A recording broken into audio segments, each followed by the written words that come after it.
Lesson 14, Academic English.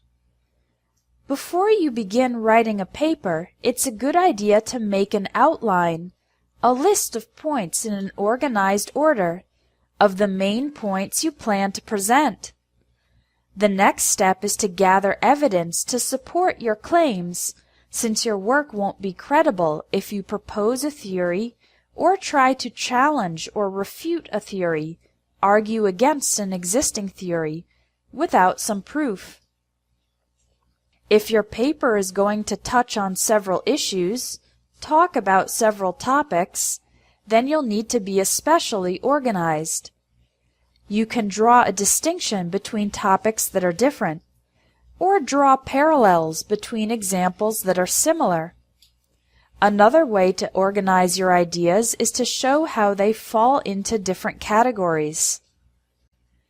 After making your outline and gathering the supporting evidence you'll use to make your case, present your argument, you can write a first draft, first version of the paper, in which you go into detail on the topic. Then you revise the paper, make improvements to it, until finishing with the final draft.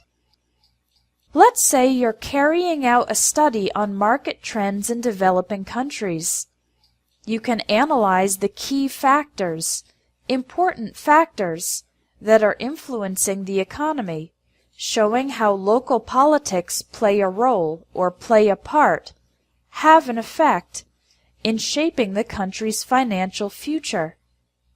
Including some specific items that are perfect examples and clear illustrations of your ideas will help prove your points. At the end of your paper, you should briefly summarize the material you presented and draw conclusions based on your research. The end of the article is also a good place to raise questions, present questions for further study. Now listen and repeat to practice the pronunciation of the collocations in this lesson.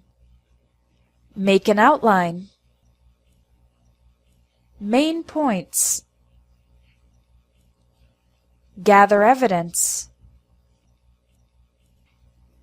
Support your claims. Propose a theory. Challenge a theory. Refute a theory. Touch on several issues. Draw a distinction. Draw parallels. Fall into different categories. Make your case. First draft. Go into detail.